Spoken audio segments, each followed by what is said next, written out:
dentro do contexto ainda de Malaquias, capítulo 3, é aplicável aos dias de hoje a ideia de prosperidade ali inserida? Sobre a prosperidade, nós temos ali em Malaquias uma coisa muito interessante, que é a palavra prosperidade. Eu vou me valer aqui de um artifício para ficar simples para aqueles que nos assistem, é o seguinte. O Antigo Testamento ele foi escrito em hebraico e foi escrito em grego também, né?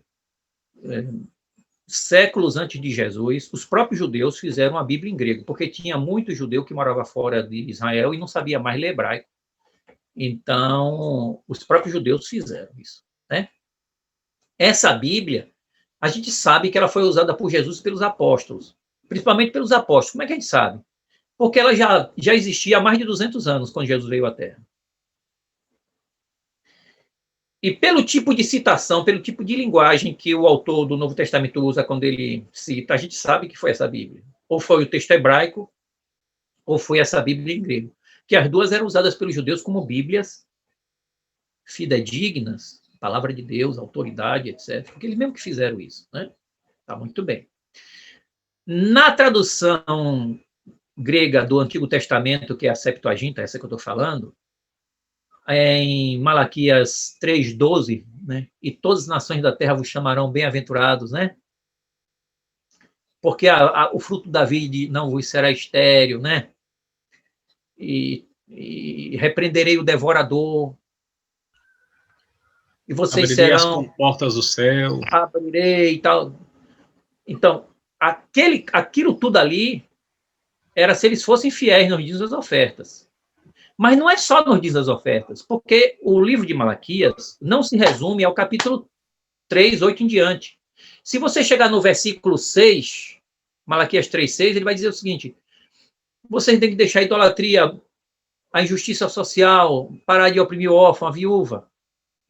Se você chega no capítulo 2, ele diz: o sacerdote tem que me adorar com prazer, ensinar a lei, ensinar a justiça.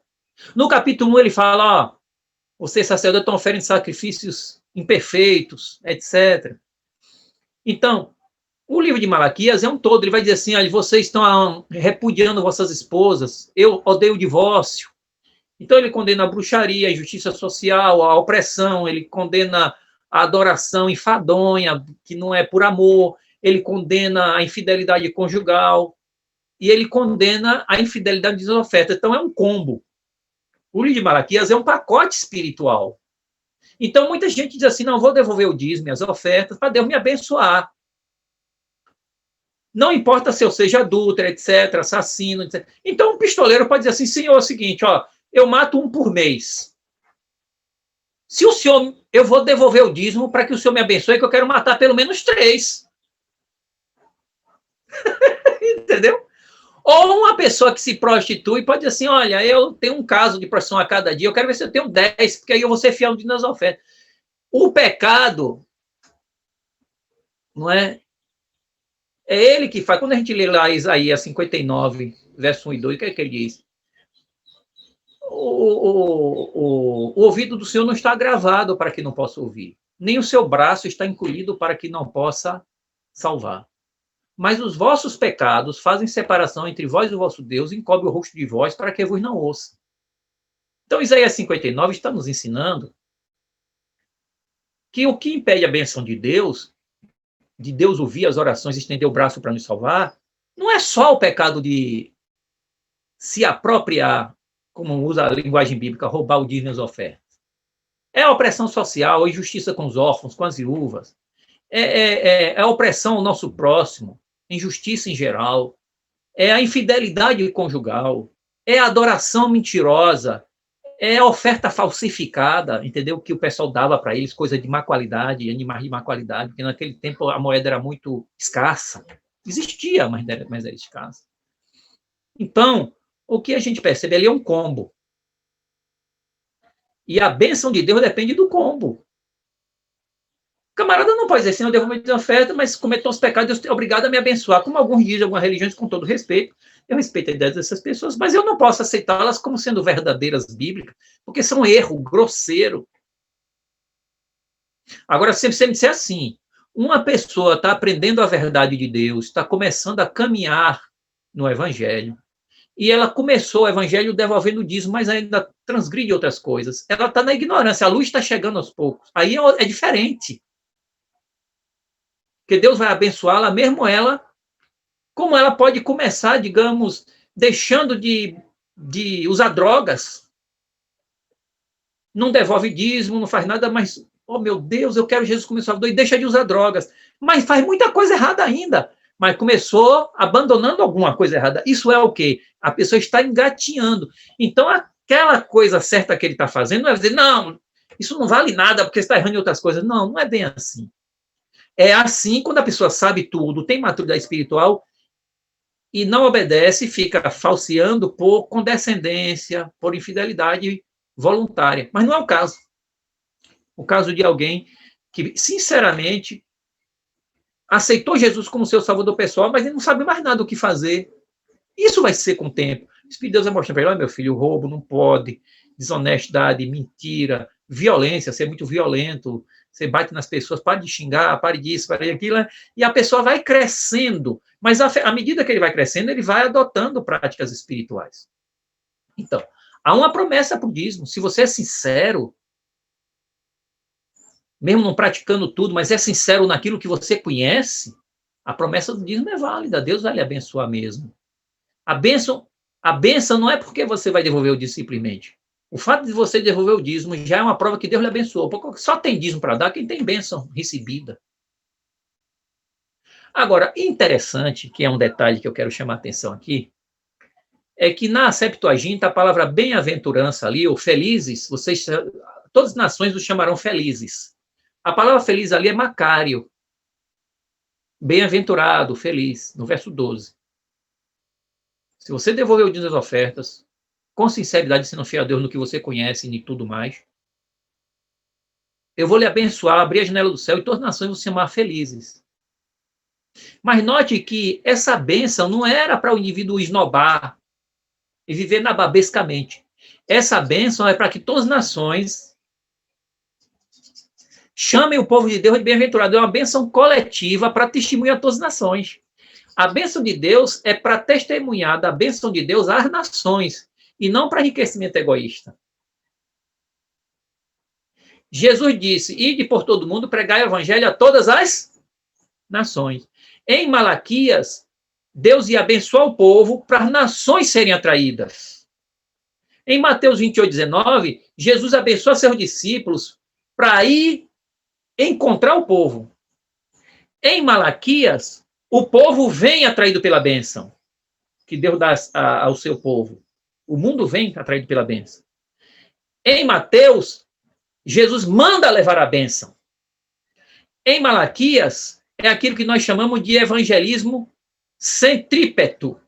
Centrípeto. As pessoas são atraídas de fora para o povo de Israel. Em Jesus, é o evangelismo centrífugo. Jesus diz, vá para todas as nações. Malaquias diz, todas as nações virão.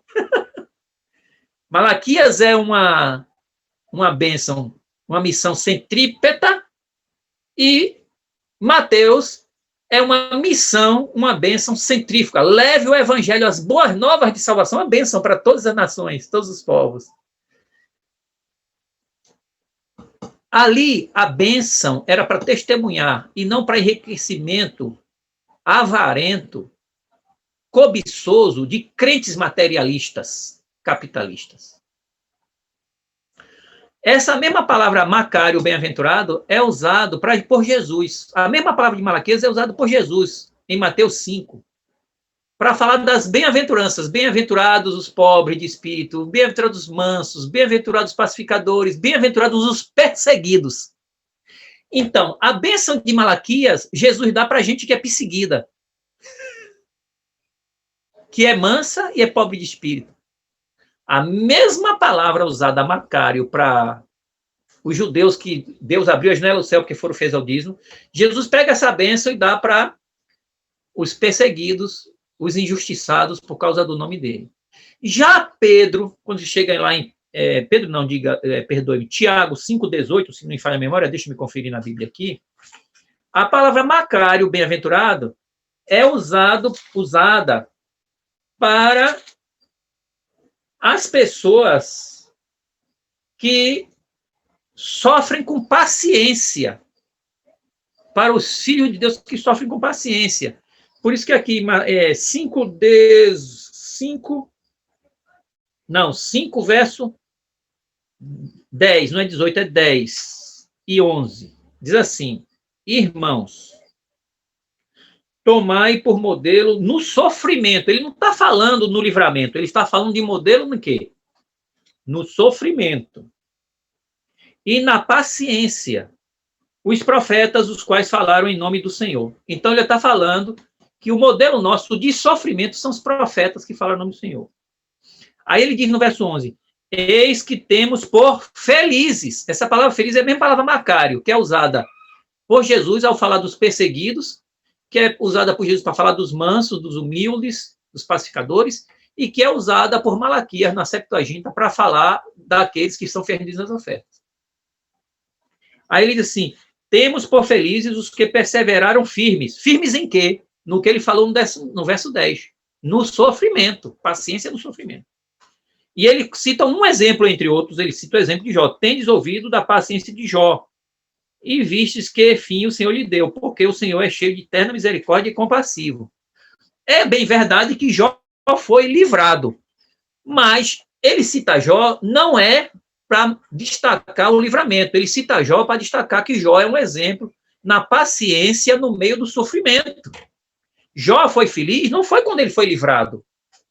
Jó foi feliz foi quando ele permaneceu fiel, mesmo no sofrimento, que é essa a temática da passagem. Então, veja. Então, em Malaquias, você tem o bem-aventurado, que é fiel no dízimo das ofertas, e Deus abre a janela do céu e todas as nações são atraídas para o nome do Senhor. Em Mateus 5, você tem o bem-aventurado, porque é manso, é humilde de coração, é pacificador e é perseguido por causa do nome de Jesus. E em Tiago, você tem o bem-aventurado, que é o cara que sofre e não desiste no sofrimento, como Jó não desistiu no sofrimento. No caso de Jó, ele foi livrado, mas teve outros que não foram livrados, que foram martirizados, como diz em Hebreus 11.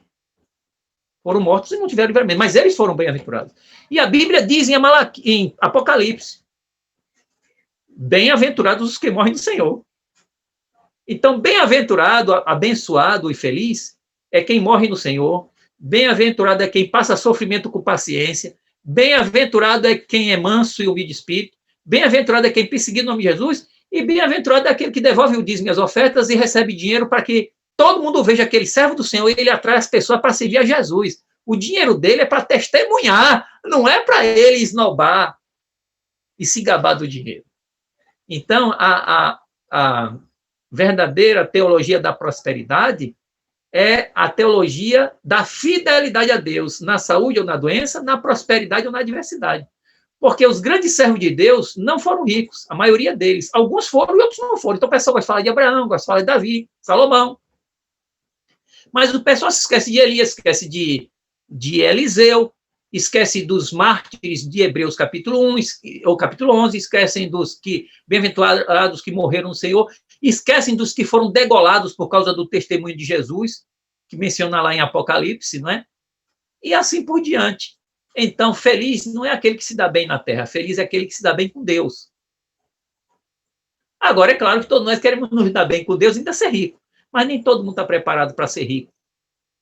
Então, nós temos que orar para ter suficiente, para estar contente e dar um bom testemunho, para que, levando a bênção ou atraindo os outros para a bênção, nós sejamos bem-aventurados, né? E não façamos da religião cristã e da palavra de Deus um manual para ganhar dinheiro e para enriquecer, que isso é muita mediocridade teológica e não atende às grandiosidades temáticas da Bíblia, né? A mensagem do Evangelho. Com todo respeito àqueles que pensam diferentes, né?